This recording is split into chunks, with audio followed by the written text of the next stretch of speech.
ಎಲ್ಲರಿಗೂ ಸ್ವಾಗತ. ಇವತ್ತು ನಾವು ಒಂದು ತುಂಬ ಇಂಟ್ರೆಸ್ಟಿಂಗ್ ವಿಷಯದ ಬಗ್ಗೆ ಮಾತಾಡೋಣ. ಅಂದ್ರೆ ನಮ್ಮೆಲ್ಲರ ಅನುಭವಕ್ಕೆ ಬಂದಿರೋ ಒಂದು ಸಮಸ್ಯೆ ಇದು. ಇಮೇಲ್, ಆರ್ಟಿಕಲ್, ದೊಡ್ಡ ದೊಡ್ಡ ರಿಪೋರ್ಟ್ಗಳು, ದಿನಪೂರ್ತಿ ಬರೋ ಈ ಮಾಹಿತಿ ಪ್ರವಾಹದಲ್ಲಿ ನಮಗೆ ಬೇಕಾಗಿರೋ ಒಂದೇ ಒಂದು ವಿಷಯ, ಅದು ಎಲ್ಲೋ ಒಳಂಜಿರುತ್ತೆ. ಅದನ್ನ ಹುಡುಕೋಕೆ ಒಂದು ಶಾರ್ಟ್ಕಟ್ ಇದ್ರೆ ಹೇಗಿರುತ್ತೆ ಅಲ್ವಾ? ಖಂಡಿತ. ಇದು ನಮ್ಮ ಮೆದುಳಿನ ಒಂದು ಸೂಪರ್ ಪವರ್ ಧಾಗೆ. ಆದರೆ ನಾವದನ್ನ ಹೆಚ್ಚಾಗಿ ಬಳಸಲ್ಲ. ಇವತ್ತು ನಾವು ಮಾತಾಡೋಕೆ ಹೊರಟಿರೋದು ಅದೇ ಟಾಪಿಕ್ ಬಗ್ಗೆ. ಡಾಕ್ಟರ್ ಸುಜೇಂದ್ರ ಪ್ರಕಾಶ್ ಅವರ ಉಪನ್ಯಾಸ ಮತ್ತೆ ಕೆಲವು ಟಿಪ್ಪಣಿಗಳನ್ನ ಇಟ್ಕೊಂಡು ಒನ್ ಗ್ಲಾನ್ಸ್ ಸ್ಕ್ಯಾನಿಂಗ್ ಅನ್ನೋ ಈ ತಂತ್ರದ ಆಳಕ್ಕೆ ಇಳಿಯೋಣ. ಅಂದ್ರೆ ಸಾವಿರಾರು ಪದಗಳನ್ನ ಓದದೆ ಬೇಕಾದ ಮಾಹಿತಿಯನ್ನ ಕೆಲವೇ ಸೆಕೆಂಡ್ಗಳಲ್ಲಿ ಹೇಗೆ ಹೆಕ್ಕಿ ತೆಗೆಯೋದು ಅಂತ. Okay, one glance scanning. ಸರಿ, ಈ ಸೂಪರ್ ಪವರ್ನ ರಹಸ್ಯ ಏನು? ಇದನ್ನ ಸ್ಕ್ಯಾನಿಂಗ್ ಅಂತ ಹೇಳಿದ್ರಿ. ಇದು ಸ್ಪೀಡ್ ರೀಡಿಂಗ್ ತರನಾ ಅಥವಾ ಅದಕ್ಕಿಂತ ಬೇರೆನಾ? ಒಳ್ಳೆ ಪ್ರಶ್ನೆ. ಇಲ್ಲ, ಇದು ಸ್ಪೀಡ್ ರೀಡಿಂಗ್ ಖಂಡಿತ ಅಲ್ಲ. ಸ್ಪೀಡ್ ರೀಡಿಂಗ್ ಅಂದ್ರೆ ವೇಗವಾಗಿ ಓದಿ ಅರ್ಥ ಮಾಡ್ಕೊಳ್ಳೋದು. ಆದ್ರೆ ಸ್ಕ್ಯಾನಿಂಗ್ ಅಂದ್ರೆ ಓದೋದೇ ಅಲ್ಲ, ಇದು ಜಸ್ಟ್ ನೋಡೋದು. ಸಿಂಪಲ್ ಆಗಿ ಹೇಳೋದಾದ್ರೆ ಇದು ನಮ್ಮ ಮನಸ್ಥಿತಿಯಲ್ಲೇ ಆಗ್ಬೇಕಾದ ಒಂದು ದೊಡ್ಡ ಬದಲಾವಣೆ. ನಾವು ಎಲ್ಲವನ್ನೂ ಹೀರ್ಕೊಳ್ಳೋ ಬದಲು ಬೇಕಾಗಿರೋದನ್ನ ಬಿಟ್ಟು ಉಳಿದಿದ್ದನ್ನೆಲ್ಲ ನಿರ್ಲಕ್ಷಿಸೋಕೆ ನಮ್ಮ ಮೆದುಳಿಗೆ ಟ್ರೈನಿಂಗ್ ಕೊಡೋದು. ಓ ಹಾಗಾ? ಅಂದ್ರೆ ಬೇಕಂತ್ಲೇ ಇಗ್ನೋರ್ ಮಾಡೋದು, ಇದನ್ನೇ ಆಧಾರಗಳಲ್ಲಿ ಕಾರ್ಯತಂತ್ರದ ಅಜ್ಞಾನ ಅಂತ ಹೇಳಿರೋದಲ್ವಾ? ಹೌದು ಹೌದು, ಸ್ಟ್ರಾಟಜಿಕ್ ಇಗ್ನೋರೆನ್ಸ್. ಯಾವುದಕ್ಕೆ ಗಮನ ಕೊಡಬಾರ್ದು ಅಂತ ತಿಳಿದುಕೊಳ್ಳೋದು. ಇದನ್ನ ಅರ್ಥ ಮಾಡ್ಕೊಳ್ಳಕ್ಕೆ ಡಾಕ್ಟರ್ ಪ್ರಕಾಶ್ ಒಂದು ಅದ್ಭುತವಾದ ಸಾದೃಶ್ಯ ಕೊಡ್ತಾರೆ.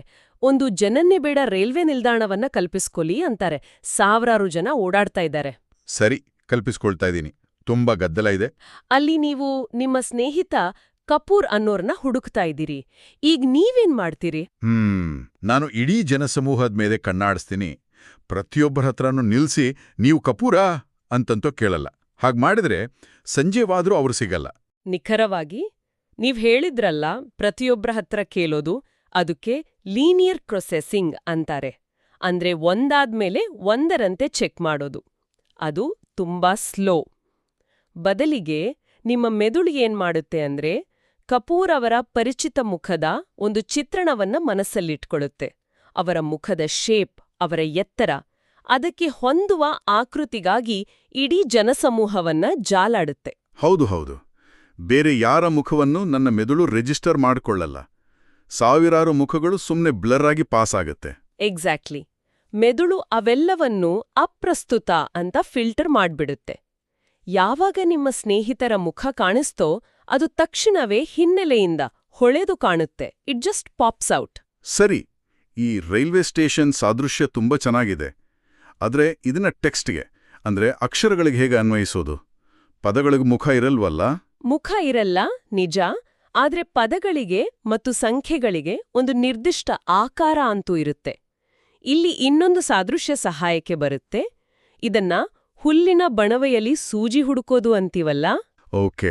ಸಾಂಪ್ರದಾಯಿಕ ಓದು ಅಂದ್ರೆ ಪ್ರತಿಯೊಂದು ಹುಲ್ಲಿನ ಕಡ್ಡಿಯನ್ನ ಕೈಯಲ್ಲಿ ಎತ್ತಿ ಪರೀಕ್ಷೆ ಮಾಡಿ ಪಕ್ಕಕ್ಕಿಟ್ಟ ಹಾಗೆ.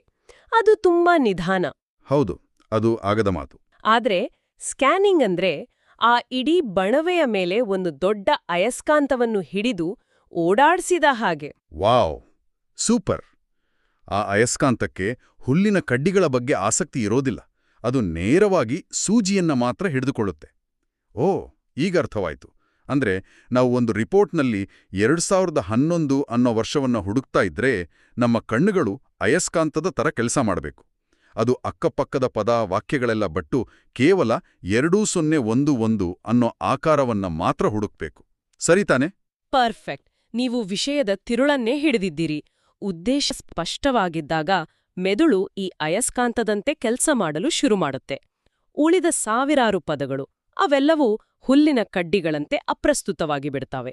ಇದು ಥಿಯರಿಯಲ್ಲಿ ಕೇಳೋಕೆ ಅದ್ಭುತವಾಗಿದೆ, ನಿಜವಾಗ್ಲೂ. ಆದ್ರೆ ನನ್ನೊಂದು ಪ್ರಾಕ್ಟಿಕಲ್ ಸಮಸ್ಯೆ ಇದೆ. ನನಗೆ ಓದುವ ಅಭ್ಯಾಸ. ನನ್ನ ಕಣ್ಣು ಒಂದು ವಾಕ್ಯದ ಮೇಲೆ ಹೋದ ತಕ್ಷಣ ನನ್ನ ಮೆದುಳು ಆಟೋಮೆಟಿಕ್ ಆಗಿ ಅದನ್ನು ಓದಿ ಅರ್ಥ ಮಾಡ್ಕೊಳ್ಳೋಕೆ ಶುರು ಮಾಡಿಬಿಡುತ್ತೆ. ಈ ಓದುವ ರಿಫ್ಲೆಕ್ಸ್ ಅನ್ನ ಮುರಿದು ಕೇವಲ ನೋಡುವ ಸ್ಥಿತಿಗೆ ಹೋಗೋದು ಹೇಗೆ? ಇದು ತುಂಬಾ ಸಹಜವಾದ ಸಮಸ್ಯೆ. ಆಕ್ಚುಲಿ ಈ ತಂತ್ರದ ಅತಿದೊಡ್ಡ ಸವಾಲ್ ಕೂಡ ಇದೆ. ನಮ್ಮ ಮೆದುಳು ಚಿಕ್ಕದಿನಿಂದಲೂ ಓದಲು ಟ್ರೈನಿಂಗ್ ಪಡೆದಿದೆ. ಆ ಅಭ್ಯಾಸವನ್ನ ಮುರಿಯೋಕೆ ಸ್ವಲ್ಪ ಪ್ರಜ್ಞಾಪೂರ್ವಕ ಪ್ರಯತ್ನ ಬೇಕು. ಮೊದಲನೇ ಸ್ಟೆಪ್, ಮಾಹಿತಿಯನ್ನ ಲೋಡ್ ಮಾಡುವುದನ್ನು ನಿಲ್ಲಿಸುವುದು. ಲೋಡ್ ಮಾಡೋದು ಅಂದ್ರೆ ಪದಗಳನ್ನ ನೋಡಿ ಅದರ ಅರ್ಥವನ್ನ ಗ್ರಹಿಸುವ ಪ್ರಕ್ರಿಯೆ. ನಾವು ಮರ ಅಂತ ನೋಡ್ದ ತಕ್ಷಣ ನಮ್ಮ ಮನಸ್ಸಲ್ಲಿ ಒಂದು ಮರದ ಚಿತ್ರ ಬರುತ್ತಲ್ಲ, ಅದೇ ಲೋಡಿಂಗ್. ಸ್ಕ್ಯಾನಿಂಗ್ ಮಾಡುವಾಗ ಇದನ್ನು ನಾವು ಉದ್ದೇಶಪೂರ್ವಕವಾಗಿ ನಿಲ್ಲಿಸ್ಬೇಕು. 2011 ಅಂತ ಹುಡುಕುವಾಗ ಆ ವಾಕ್ಯದ ಅರ್ಥವೇನು ಅಂತ ಯೋಚಿಸಬಾರ್ದು. ಕೇವಲ ಆ ಅಂಕಿಗಳ ದೃಶ್ಯ ರೂಪದ ಮೇಲೆ ಮಾತ್ರ ಗಮನ ಇಡಬೇಕು. ನಿಮ್ಮ ಗೋಲ್ ವಿಷಯ ಗ್ರಹಿಸುವುದಲ್ಲ, ವಿಜುವಲ್ ಮ್ಯಾಚಿಂಗ್ ಮಾಡುವುದು. Okay, visual matching. Where is Wally? Puzzle ತರನ? ಅಲ್ಲಿ ನಾವು ಇಡೀ ಚಿತ್ರವನ್ನ ನೋಡಲ್ಲ, ಬರೀ ಕೆಂಪು ಬಿಳಿ ಪಟ್ಟಿಯನ್ನ ಹುಡುಕ್ತೀವಿ. ಹೌದು, ಅತ್ಯುತ್ತಮ ಉದಾಹರಣೆ ಅದು. ಅಥವಾ ಒಂದು ದಪ್ಪ ಟೆಲಿಫೋನ್ ಡೈರೆಕ್ಟರಿಯಲ್ಲಿ ಒಂದು ಹೆಸರನ್ನ ಹುಡುಕುವುದು. ಇಡೀ ಪುಟವನ್ನ ಓದದೆ ಬೇಕಾದ ಹೆಸರು ಕಣ್ಣಿಗೆ ಬೀಳುತ್ತೆ. ಯಾಕಂದ್ರೆ ನಮ್ಮ ಮೆದುಳು ಬೇರೆ ಎಲ್ಲವನ್ನೂ ನಿರ್ಲಕ್ಷಿಸಲು ಸಿದ್ಧವಾಗಿರುತ್ತೆ. ಸರಿ, ಹಾಗಿದ್ರೆ ಇದಕ್ಕೇನಾದರೂ ಟೆಕ್ನಿಕ್ ಇದೆಯಾ? ಕಣ್ಣುಗಳನ್ನು ಪುಟದ ಮೇಲೆ ಹೇಗೆ ಚಲಿಸಬೇಕು? ಸುಮ್ಮನೆ ಮೇಲೆ ಕೆಳಗೆ ನೋಡ್ಬೇಕಾ? ಹೌದು, ಕೆಲವು ಟೆಕ್ನಿಕ್ಗಳಿದೆ. ಒಂದು, ನಿಮ್ಮ ಬೆರಳನ್ನು ಅಥವಾ ಪೆನ್ನಿನ ತುದಿಯನ್ನು ಗೈಡ್ ಆಗಿ ಬಳಸುವುದು. ಪುಟದ ಮೇಲೆ ನಿಮ್ಮ ಬೆರಳನ್ನು ವೇಗವಾಗಿ ಚಲಿಸುತ್ತಾ ನಿಮ್ಮ ಕಣ್ಣುಗಳು ಬೆರಳನ್ನು ಹಿಂಬಾಲಿಸುವಂತೆ ಮಾಡಿ.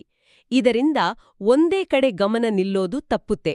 ಓದುವ ಅಭ್ಯಾಸ ಕಂಟ್ರೋಲ್ ಆಗುತ್ತೆ. ಓ, ಇಂಟ್ರೆಸ್ಟಿಂಗ್.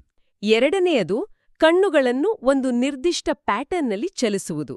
ಉದಾಹರಣೆಗೆ, ಪುಟದ ಮೇಲೆ ಝೆಡ್ ಆಕಾರದಲ್ಲಿ ವೇಗವಾಗಿ ಕಣ್ಣಾಡಿಸುವುದು, ಅಥವಾ ಪುಟದ ಮಧ್ಯಭಾಗದಲ್ಲಿ ನೇರವಾಗಿ ಮೇಲಿಂದ ಕೆಳಕ್ಕೆ ಕಣ್ಣುಗಳನ್ನು ಚಲಿಸುವುದು. ಇದನ್ನ ನಾನೀಗಲೇ ಟ್ರೈ ಮಾಡಬೇಕು ಅನಿಸ್ತಿದೆ. ಸರಿ, ಕೇಳುಗರು ಕೂಡ ಇದನ್ನ ಪ್ರಯತ್ನಿಸ್ಬೋದು. ನಿಮ್ಮ ಹತ್ರ ಯಾವುದಾದ್ರೂ ಒಂದು ಪುಸ್ತಕ ಇದ್ರೆ ಅದನ್ನ ತೆಗೆದುಕೊಂಡು ಮತ್ತು ಅನ್ನೋ ಪದವನ್ನ ಮಾತ್ರ ಹುಡುಕೋಕೆ ಪ್ರಯತ್ನಿಸಿ. ಬೇರೆ ಯಾವುದೇ ವಾಕ್ಯವನ್ನ ಓದಬೇಡಿ. ಕೇವಲ ಮತ್ತು ಅನ್ನೋ ಪದದ ಆಕಾರ ನಿಮ್ಮ ಕಣ್ಣಿಗೆ ಬೀಳ್ತಾ ನೋಡಿ. ಇದು ಮೊದಲಿಗೆ ಕಷ್ಟ ಆಗ್ಬೋದಲ್ವಾ? ಖಂಡಿತ. ಮೊದಲ ಕೆಲವು ಪ್ರಯತ್ನಗಳಲ್ಲಿ ನಿಮ್ಮ ಮೆದುಳು ಮತ್ತೆ ಮತ್ತೆ ಓದುವ ಹಳೆಯ ಚಟಕ್ಕೆ ವಾಪಸ್ ಹೋಗುತ್ತೆ. ಒಂದು ಪದ ಸಿಕ್ಕಿದ ತಕ್ಷಣ ಆ ವಾಕ್ಯವನ್ನು ಪೂರ್ತಿ ಓದ್ಬಿಡಬೇಕು ಅನ್ಸುತ್ತೆ. ಅದನ್ನ ಕಂಟ್ರೋಲ್ ಮಾಡ್ಬೇಕು. ಇದು ಒಂದು ರೀತಿ ಸ್ನಾಯುಗಳಿಗೆ ವ್ಯಾಯಾಮ ಕೊಟ್ಟ ಹಾಗೆ. ಅಭ್ಯಾಸ ಮಾಡ್ತಾ ಹೋದಂತೆ ಮೆದುಳು ಈ ಹೊಸ ದಾರಿಗೆ ಹೊಂದಿಕೊಳ್ಳುತ್ತೆ. ಕೆಲವೇ ದಿನಗಳಲ್ಲಿ ವೇಗ ಬರುತ್ತೆ. ಆದ್ರೆ ನಿಲ್ಲಿ, ನನ್ಗೊಂದು ಅನುಮಾನ. ಈ ಅಯಸ್ಕಾಂತದ ಸಾದೃಶ್ಯ ಚೆನ್ನಾಗಿದೆ, ಆದ್ರೆ ಅದು ಸೂಜಿ ಲೋಹದಿಂದ ಮಾಡಲ್ಪಟ್ಟಿದೆ. ಅದಕ್ಕೆ ಅಯಸ್ಕಾಂತ ಕೆಲಸ ಮಾಡುತ್ತೆ. ಒಂದು ವೇಳೆ ನಾವು ಹುಡುಕ್ತಿರೋದು ಒಂದು ನಿರ್ದಿಷ್ಟ ಪದ ಅಥವಾ ಸಂಖ್ಯೆ ಅಲ್ಲದಿದ್ರೆ, ಒಂದು ಭಾವನೆ, ಒಂದು ವಾದ ಅಥವಾ ಒಂದು ಥೀಮ್ ಬಗ್ಗೆ ಹುಡುಕ್ತಾ ಇದ್ರೆ, ಉದಾಹರಣೆಗೆ ಒಂದು ಲೇಖನದಲ್ಲಿ ಲೇಖಕರ ನಿಲುವು ಸಕಾರಾತ್ಮಕವಾಗಿದೆಯೋ ಅಥವಾ ನಕಾರಾತ್ಮಕವಾಗಿದೆಯೋ ಅಂತ ತಿಳಿಬೇಕು. ಅದಕ್ಕೆ ಆಕಾರ ಇರಲ್ವಾ? ಆಗ ಈ ತಂತ್ರ ಕೆಲಸ ಮಾಡುತ್ತಾ? ಇದು ಅತ್ಯುತ್ತಮವಾದ ಪ್ರಶ್ನೆ ಮತ್ತು ಈ ತಂತ್ರದ ಮಿತಿಯನ್ನು ತೋರಿಸುತ್ತೆ. ನೀವು ಹೇಳಿದ್ದು ಸಂಪೂರ್ಣ ಸರಿ. ಒನ್ ಗ್ಲಾನ್ಸ್ ಸ್ಕ್ಯಾನಿಂಗ್ ಒಂದು ನಿರ್ದಿಷ್ಟ ದೃಶ್ಯರೂಪದ ಗುರಿಗಳಿಗೆ ಮಾತ್ರ ಪರಿಣಾಮಕಾರಿ. ಅಂದ್ರೆ ಹೆಸರು, ಸ್ಥಳ, ದಿನಾಂಕ, ಸಂಖ್ಯೆ, ಫಾರ್ಮ್ಯುಲಾ ಈ ಥರದ ಕಾಂಕ್ರೀಟ್ ಟಾರ್ಗೆಟ್ಗಳಿಗೆ ಮಾತ್ರ. ಅಮೂರ್ತವಾದ ವಿಚಾರಗಳನ್ನು ಅಂದ್ರೆ ಆಬ್ಸ್ಟ್ರಾಕ್ಟ್ ಕಾನ್ಸೆಪ್ಟ್ಸ್ ಅಥವಾ ಒಂದು ವಾದದ ಸೂಕ್ಷ್ಮ ವ್ಯತ್ಯಾಸಗಳನ್ನು ಹೀಗೆ ಹುಡುಕೋಕೆ ಆಗಲ್ಲ. ಅದಕ್ಕೆ ಆಳವಾದ ರೇಖೀಯ ಓದು ಬೇಕೇ ಬೇಕು. ಓಕೆ, ಹಾಗಾದ್ರೆ ಇನ್ನೊಂದು ಅಪಾಯವೂ ಇದೆ. ನಾನು 2011 ಅಂತ ಹುಡುಕ್ತಾ ಇದ್ದೀನಿ ಅಂದ್ಕೊಳ್ಳಿ.